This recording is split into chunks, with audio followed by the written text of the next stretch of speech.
Everyone, welcome to Learning Skills. In this video, I will come across the most important chapter of inorganic chemistry, that is chemical bonding, and that is really assumed to be the backbone of inorganic chemistry. सबसे पहले हम इस chapter में बात करेंगे basic बात कि chemical bonding क्या होता है, बॉन्डिंग क्यों होता है, मॉलिक्यूल क्या होता है, कंपाउंड कैसे फॉर्म होता है, सभी चीज़ को डिस्कस करेंगे। तो बात करते हैं बॉन्डिंग की। हमको पता है कि हर एटम स्टेबल होना चाहता है और उसके लिए वो अपना ऑक्टेट पूरा करना चाहते हैं। जब ऑक्टेट पूरा हो जाता है तो स्टेबिलिटी आती है। तो जैसे कोई एटम है वो अपना एनर्जी लूज़ करना चाहता है स्टेबिलिटी गेन करने के लिए, तो क्या करता है, कोई और एटम अगर स्पेस में है उसके साथ मेल जोल कर लेता है, जिससे उसका जो दुख होता है वो कम हो जाता है और स्टेबल हो जाता है। जैसे मान लेते हैं कोई एक एटम है, ए है, एक एटम है, एक स्पेस में है जो कि काफ़ी दुखी है क्योंकि इसके पास रहता है, मान लेते हैं ये सोडियम टाइप का एक एलिमेंट है। अब इसके पास हमको पता है 11 इलेक्ट्रॉन होता है और एक वैलेंस इलेक्ट्रॉन होता है। अगर वो एक इलेक्ट्रॉन को लूज कर दिया तो वो नोबेल गैस कॉन्फ़िगरेशन गेन करेगा जो कि एक स्टेबल कॉन्फ़िगरेशन है। तो हर एक एटम नोबेल गैस कॉन्फ़िगरेशन को अटेन करना चाहता है, इसके लिए वो तो इलेक्ट्रॉन को लूज़ कर सकता है और गेन करता है। अब सोडियम लूज़ करने की एबिलिटी रखता है क्योंकि इसके पास एक एक्स्ट्रा इलेक्ट्रॉन है टू गेट स्टेबल कॉन्फ़िगरेशन। तो इसीलिए ये जो है एक इलेक्ट्रॉन को लूज़ करता है, एक इलेक्ट्रॉन को जो है ये लूज़ करता है और Na पॉजिटिव बना देता है और एक केमिकल रिएक्शन शो करता है। ये क्यों केमिकल रिएक्शन क्यों होता है? To get stability. हर एक केमिकल रिएक्शन का रीज़न है कि वो अपनी हायर एनर्जी से लोअर एनर्जी के स्टेट में जाना चाहता है, इसके लिए वो केमिकल रिएक्शन करता है। और इसको तो एक इलेक्ट्रॉन लूज़ करना था अपनी स्टेबिलिटी गेन करने के लिए, वो तो आराम से कर देगा। जिसको दो करना होगा, जैसे मैग्नीशियम हो गया, उसके पास 2 एक्स्ट्रा इलेक्ट्रॉन होता है वैलेंस शेल में, तो वो 2 इलेक्ट्रॉन लूज़ करता है। लेकिन 2 से ज़्यादा इलेक्ट्रॉन लूज़ करने की कैपेबिलिटी किसी में नहीं होता है, नॉर्मली कम होता है, इसलिए क्योंकि 3 इलेक्ट्रॉन जाना एक बहुत बड़ी चुनौती होती है। जैसे मान लेते हैं एल्युमिनियम है, वो जनरली 3 इलेक्ट्रॉन लूज़ कर पाता है क्योंकि इसका जो होता है 3 वैलेंस इलेक्ट्रॉन होता है और जितना एनर्जी रिलीज होता है वो बहुत ही ज़्यादा होता है, इसलिए वो तीनों इलेक्ट्रॉन को लूज़ कर पाता है। लेकिन 3 से ज़्यादा इलेक्ट्रॉन लूज़ करना बहुत ही मुश्किल है, इसीलिए वो जो होता है वो लूज़ नहीं करता है बल्कि दूसरे के साथ बॉन्ड बनाता है और अपना स्टेबिलिटी गेन करता है।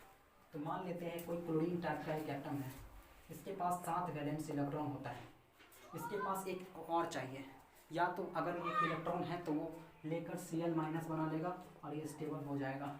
लेकिन अगर दूसरा Cl है, इसके पास भी 7 इलेक्ट्रॉन वैलेंस शेल है, अब इसको एक इलेक्ट्रॉन चाहिए, इसको भी एक इलेक्ट्रॉन चाहिए और स्पेस में कुछ भी नहीं है, तो ये क्या देखेगा, इसको मिलेगा, बोलेगा तुम भी एक इलेक्ट्रॉन दे दो, हम तुमको एक इलेक्ट्रॉन दे देते हैं। और इससे क्या बनता है, जैसे हमने 6 इलेक्ट्रॉन इसके पास है, इसने एक इलेक्ट्रॉन दिया और ये हमारा Cl, दूसरा Cl एक इलेक्ट्रॉन दिया और एक बॉन्ड बन गया। अब इसके पास भी 8 इलेक्ट्रॉन, इसके पास भी 8 इलेक्ट्रॉन, दोनों खुश हो गया और एक बॉन्ड बना। इसको बोलते हैं केमिकल बॉन्ड और इस मॉलिक्यूल को बोलते हैं, इसको बोलते हैं मॉलिक्यूल। जब एटम से जब बॉन्डिंग होती है तो एक मॉलिक्यूल का फॉर्मेशन होता है और ये होता है मॉलिक्यूल। तो केमिकल बॉन्ड का रीजन है एनर्जी को लूज़ करना, अपनी लोअर एनर्जी स्टेट में जाना, जिससे वो बॉन्डिंग करता है। और ये जो बॉन्ड होता है इसको बोलते हैं कोवलेंट बॉन्ड, और जो लूज़ करता है, अब मान लेते हैं किसी स्पेस में Cl था, दूसरा Cl था तो Cl2 बना लिया।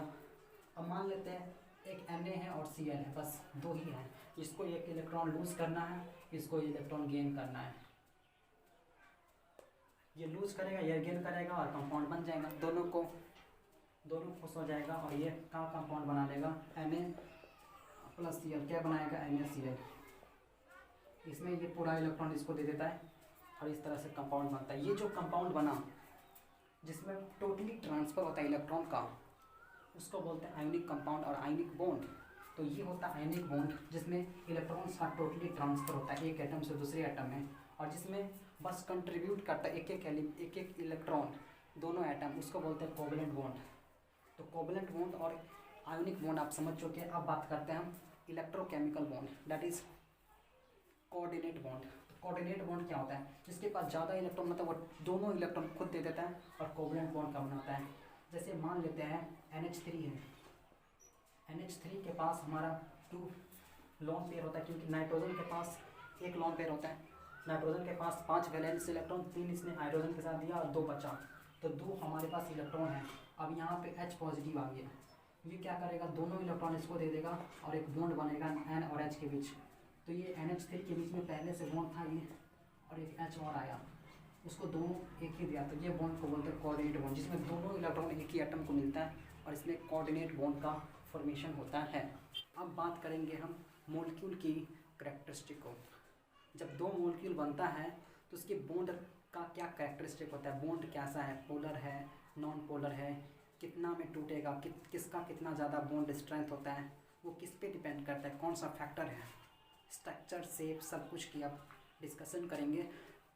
तो मान लेते हैं Cl2, जैसे हमारे पास 2-3 कंपाउंड है, जैसे हम कोवलेंट कंपाउंड की बात करते हैं, कुछ HCl हो गया, F2 हो गया, Cl2 हो गया एंड CF4 हो गया, NH3 हो गया, तो ये सब कोवलेंट कंपाउंड है। किसमें कोवलेंट बॉन्ड बना है, दोनों एक एक इलेक्ट्रॉन को कंट्रीब्यूट किया है और कंपाउंड बना है, तो इसको बोलते हैं कोवलेंट बॉन्ड। अब लेकिन जो बॉन्ड स्ट्रेंथ होता है H और Cl में, और जैसे H और F ले लेते हैं, ये दोनों अलग अलग होगा, कैसे पता करेंगे कौन सा बॉन्ड स्ट्रेंथ अलग है? अब देखिए हमारे पास 3 टर्म होता है, एक होता है इलेक्ट्रॉन गेन इंथैल्पी, एक होता है इलेक्ट्रोनेगेटिविटी और एक होता है आयोनाइजेशन इंथैल्पी। इस तीनों टर्म को हम डिस्कस करते हैं कि कौन सा क्या होता है। अब तो पहला होता है, जैसे मान लेते हैं Na, तो ये जो Na होता है इसके पास 11 इलेक्ट्रॉन होता है और एक वैलेंस इलेक्ट्रॉन होता है। अगर ये एक इलेक्ट्रॉन किसी को दे दे तो ये जो होगा स्टेबल कन्फिग्रेशन को गेन करेगा, और जो कि स्टेबल है और स्टेबिलिटी गेन होगी और इसका एनर्जी कम होगा। तो इसका नेचर होता है, नेचुरल टेंडेंसी होता है एक इलेक्ट्रॉन को देने की, तो ये हमेशा Na पॉजिटिव में ही एग्जिस्ट करेगा। अब एक इलेक्ट्रॉन किसी एटम से निकालना ही आयोनाइजेशन कहलाता है। तो आयोनाइजेशन क्या होता है, इलेक्ट्रॉन्स का एक्सट्रैक्ट करना किसी एटम से। अब ये एक सोडियम एटम है, मान लेते हैं इसका ऑर्बिटल है, इसके वैलेंस इलेक्ट्रॉन में एक इलेक्ट्रॉन है वैलेंस सेल में, ये होता है वैलेंस सेल, ये होता है पॉजिटिव न्यूक्लियस है सोडियम का, इसमें इलेक्ट्रॉन्स हर ऑर्बिट में अलग अलग है, और ये होता है valence electron.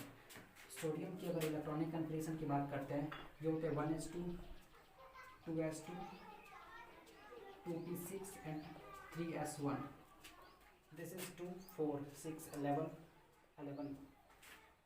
There is 1 electron in the valence shell. S में जो होता है वैलेंस सेल में एक इलेक्ट्रॉन होता है, इस इलेक्ट्रॉन को निकाल देंगे तो ये स्टेबल कन्फिग्रेशन गेन कर लिया, और जो Na पॉजिटिव का होता है और वो स्टेबल होता है। अब इस सोडियम में जो होता है एक इलेक्ट्रॉन वैलेंस सेल है इलेक्ट्रॉन, अब इस इलेक्ट्रॉन ये जो होगा न्यूक्लियस है सोडियम का, इलेक्ट्रॉन जो होगा इस पर फोर्स लगाना होगा, इलेक्ट्रोस्टैटिक फोर्स, इसके पास एक नेगेटिव एनर्जी होगी। अब क्या होगा, इस इलेक्ट्रॉन को निकाल देंगे हम बाहर, मान लेते हैं ये Na पॉजिटिव बन जाएगा। तो इस इलेक्ट्रॉन को निकालने के लिए हमको कुछ एनर्जी चाहिए, जितना एनर्जी चाहिए उसको बोलते हैं आयोनाइजेशन एनर्जी। तो what is ionisation energy? It is the energy required to remove, to extract 1 electron from the valence shell of the atom. किसी वैलेंस सेल के एक एटम, किसी भी एटम के उसके वैलेंस सेल से एक इलेक्ट्रॉन निकालने में जो एनर्जी लगता है उसको बोलते हैं आयोनाइजेशन इंथैल्पी। तो ये सोडियम हो गया, इसके वैलेंस सेल में एक इलेक्ट्रॉन है, उस एक इलेक्ट्रॉन को निकालने में जो एनर्जी लगेगा उसको बोलते हैं आयोनाइजेशन एनर्जी। अब सोडियम का आयोनाइजेशन एनर्जी बहुत कम होगा, क्योंकि वो खुद लूज करने का एबिलिटी रखता है, उसके पास एक नेचुरल टेंडेंसी है लूज करने की, तो उसकी आयोनाइजेशन एनर्जी कम होगी। अब जैसे Cl है, तो Cl के पास 7 वैलेंस इलेक्ट्रॉन होता है, इसके पास टेंडेंसी है एक इलेक्ट्रॉन लेने की, लेकिन अगर हम इसके वैलेंस सेल में से एक इलेक्ट्रॉन निकाल ले तो हमको बहुत ही ज़्यादा एनर्जी चाहिए, क्योंकि इसको तो देने की टेंडेंसी नहीं है, लेने की टेंडेंसी है। तो अगर निकालेंगे तो बहुत ही एनर्जी देना पड़ेगा, इसीलिए इसका जो आयोनाइजेशन एनर्जी होता है वो बहुत ज़्यादा होता है। तो ionisation energy is the energy required to extract one electron from the valence shell of the atom. Okay, अब सेकेंड टर्म आता है इलेक्ट्रोनेगेटिविटी। जब दो एटम बॉन्ड बनाता है, कोवलेंट बॉन्ड, मान लेते हैं एक ए है, जैसे HCl बॉन्ड बना, एक H है, H के पास 1 इलेक्ट्रॉन होता है और Cl के पास 7 इलेक्ट्रॉन होता है। इसको 1 इलेक्ट्रॉन चाहिए और इसको 2 इलेक्ट्रॉन चाहिए, तो एक है, एक और लेगा, तो ये इसको देता है और एक यहाँ से एक लेता है ये, तो एक बॉन्ड बन जाता है, यहाँ से HCl बन गया। अब जब HCl बना तो H और Cl ये होता है कोवलेंट बॉन्ड, H और Cl। अब क्या होगा देखिए, इसमें 2 इलेक्ट्रॉन होगा, लेकिन इस दोनों इलेक्ट्रॉन की पोजीशन कहाँ पे होगी? क्या वो मिड पॉइंट पे होगा? दोनों ऐसे करके,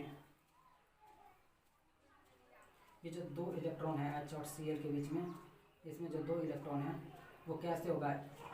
ऐसे होगा या दोनों सेंट्रल पे होगा, ऐसे करके कैसे होगा? अब वो डिपेंड करता है इसके इलेक्ट्रोनेगेटिविटी पे। अब देखिए Cl 1 इलेक्ट्रॉन टोटली लेना चाहता है, टोटली, लेकिन वो यहाँ पे है, बॉन्डिंग में दिया है, ये बॉन्ड बना रहा है, तो ये टोटली तो नहीं है इसके पास, ये इसकी खींचने की कैपेबिलिटी बहुत ज़्यादा होती है, ये दोनों इलेक्ट्रॉन को अपनी तरफ खींचेगा, इसकी एबिलिटी उतनी कम होती है।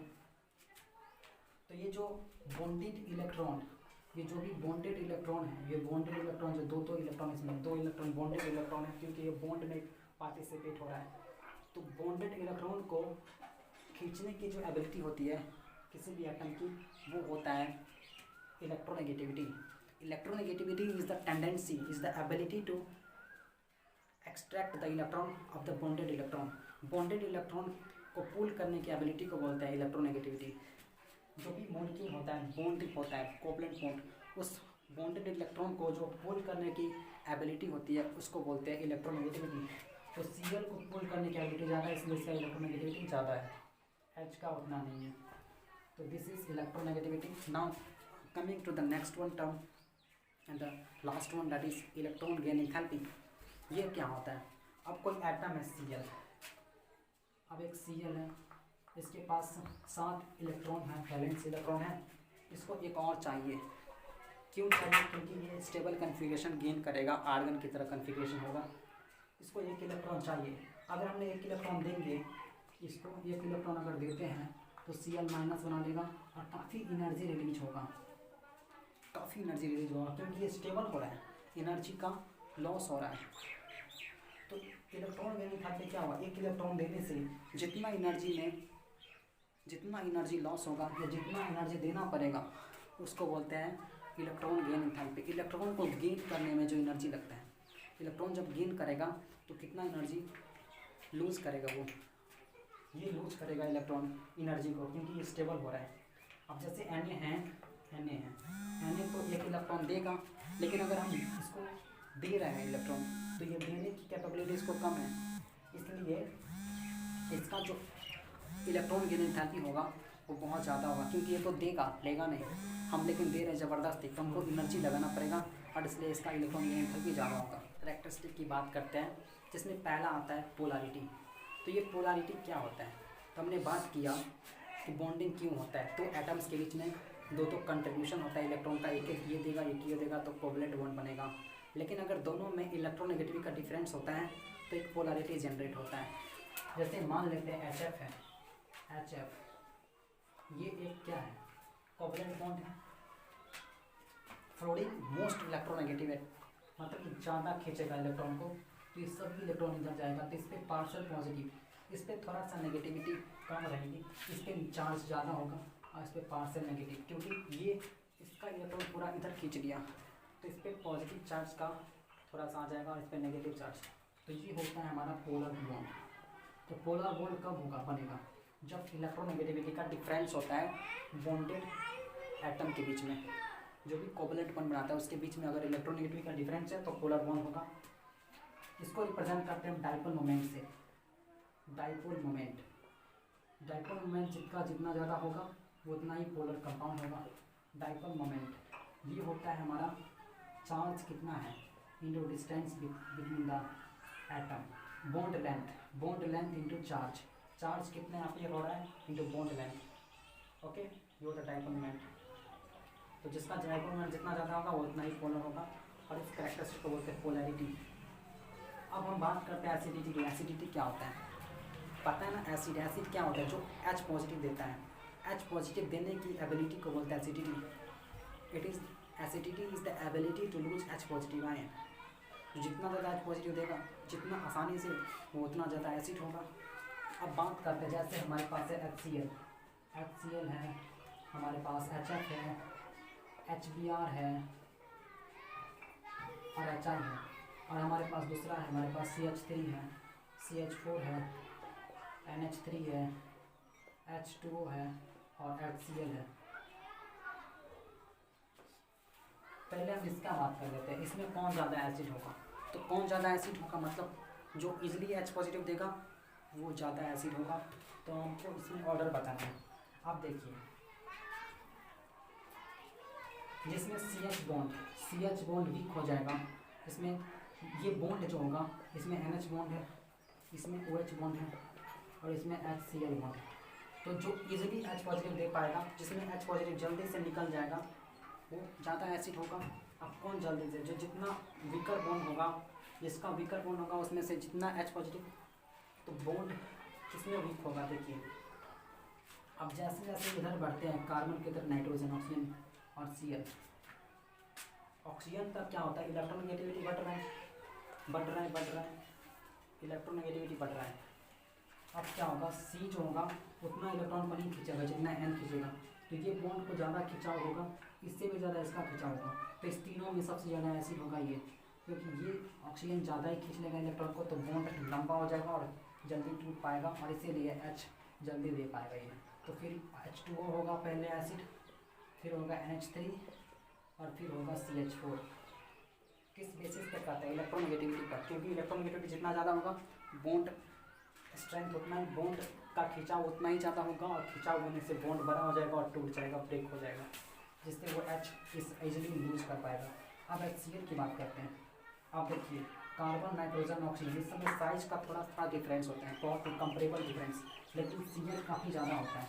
ऊपर से इसका इलेक्ट्रोनेगेटिविटी ऑक्सीजन से थोड़ा सा नाइट्रोजन के इक्वल होता है, और इसका साइज बहुत बड़ा है।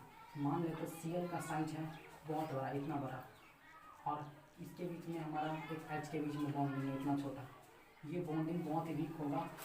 तो HCl का बॉन्ड जो होगा वो जल्दी टूट पाएगा, जो सबसे ज़्यादा एसिड हो जाएगा उसमें HCl हो जाएगा, क्योंकि बॉन्ड इसका साइज़ बहुत ज़्यादा बड़ा हो जाता है, जिससे बॉन्ड स्ट्रेंथ काफ़ी छोटा हो जाएगा, इसीलिए ये ज़्यादा एसिड होगा। अब सेकेंड क्वेश्चन की बात कर लेते हैं, फर्स्ट वाला।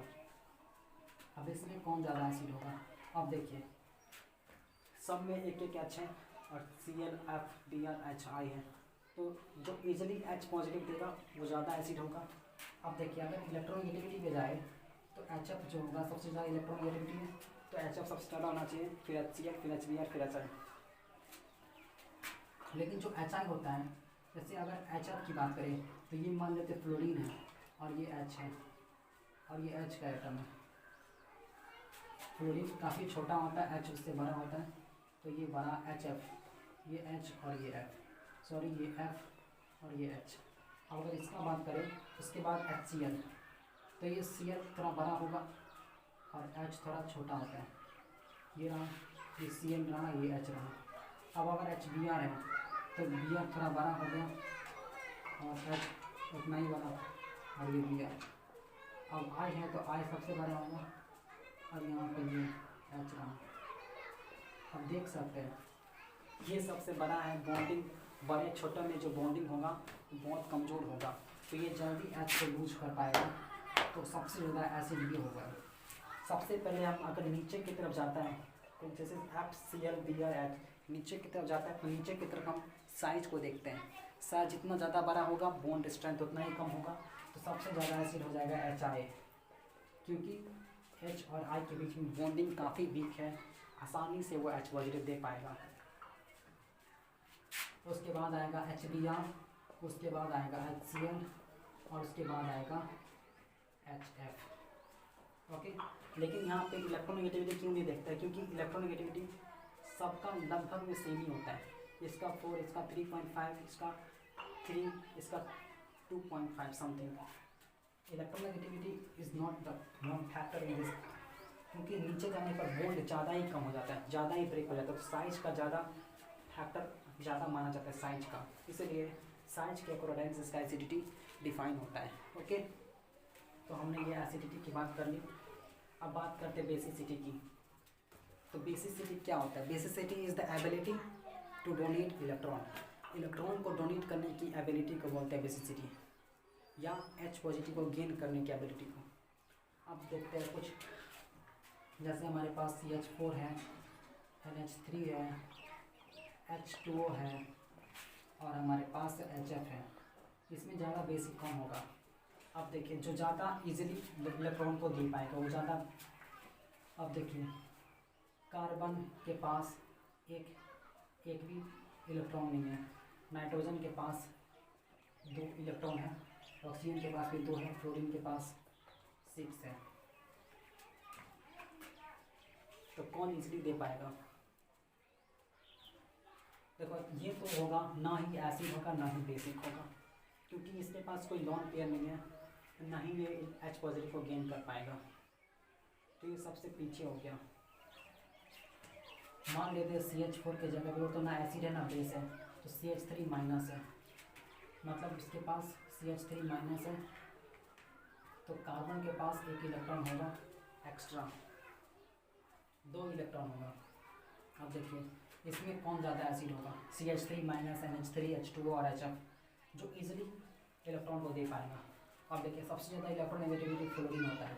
फ्लोरीन की एबिलिटी है इलेक्ट्रॉन को खींचने की, तो ये जल्दी इलेक्ट्रॉन नहीं दे पाएगा। उसके बाद ऑक्सीजन, ये तो सबसे कम बेसिक ये होता है सबसे। उसके बाद ये, फिर ये, फिर ये कार्बन। कार्बन के पास नेगेटिव चार्ज काफ़ी अनस्टेबल होता है, और जो भी अनस्टेबल होता है वो स्टेबिलिटी गेन करना चाहता है और ये इलेक्ट्रॉन को लूज करेगा। तो सबसे ज़्यादा बेसिक होगा हमारा CH3 माइनस, फिर होगा हमारा NH3, क्योंकि ये फ्लोरीन ज़्यादा इलेक्ट्रॉन नेगेटिव है, तो ये अपने इलेक्ट्रॉन को नहीं दे पाएगा।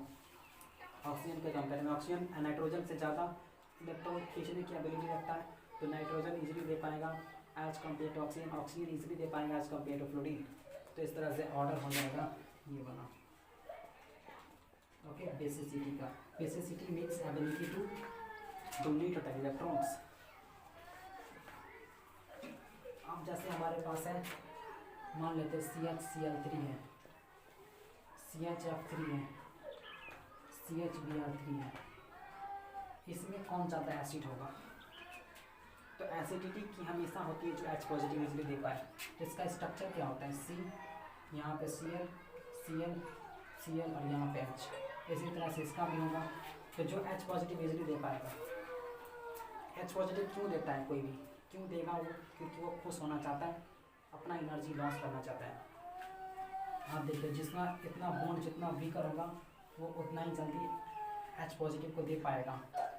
तो अगर ये इलेक्ट्रॉन मान लेते लूज कर लिया, तो इसके पास नेगेटिव चार्ज आ गया, फिर इसके पास नेगेटिव चार्ज आएगा, और एक ये रहा, तीनों। जो ज़्यादा स्टेबल होगा वो ज़्यादा एसिडिक होगा, तभी तो H पॉजिटिव देगा। और स्टेबिलिटी, जिसमें ज़्यादा स्टेबिलिटी के चांस है, जो ज़्यादा स्टेबल होगा वो ज़्यादा एसिडिक होगा। तो इसमें स्टेबिलिटी की ऑर्डर चेक कर लेते हैं। अब देखिए, अगर हम इलेक्ट्रोनेगेटिविटी की जाए तो फ्लोरीन ज़्यादा खींचेगा, तो इस पर चार्ज कम करेगा, तो ये ज़्यादा स्टेबल होगी इसके कंपेयर में, इसके कंपेयर में। और ये इससे ज़्यादा है तो ये ज़्यादा है इलेक्ट्रोनेगेटिव, तो ये ज़्यादा है, तो ये इससे ज़्यादा होगा और ये सबसे ज़्यादा होगा खुश। लेकिन क्या होगा, ये तो बस खींच रहा है, लेकिन Cl के पास एक d ऑर्बिटल होता है, 3d ऑर्बिटल, जो कि वैकेंट है। 3d ऑर्बिटल होता है जो कि वैकेंट ऑर्बिटल है। ऐसे करके ये वैकेंट इलेक्ट्रॉन, इसका टोटली इलेक्ट्रॉन का ट्रांसफ़र हो जाता है, इसको बोलते हैं रेजोनेंस। तो इसका इलेक्ट्रॉन टोटली ट्रांसफ़र हो गया, इसका इलेक्ट्रॉन बिल्कुल कम हो गया, तो सबसे ज़्यादा होगा स्टेबल ये खुश ये, तो इसलिए ये ज़्यादा एसिडिक होगा। फिर ये होगा क्योंकि इसमें 4d है, तो 3d थोड़ा सा स्मॉलर साइज का होता है, तो ज़्यादा अच्छा बॉन्डिंग होता है, रेजोनेंस होता है। As compare to this. और इसमें तो कोई डी ऑर्बिटल है ही नहीं, तो इसके पास कोई यहाँ पे रेजोनेंस नहीं होगा, बस ये इलेक्ट्रोनेगेटिविटी पे ही खींचेगा, तो सबसे कम होगा।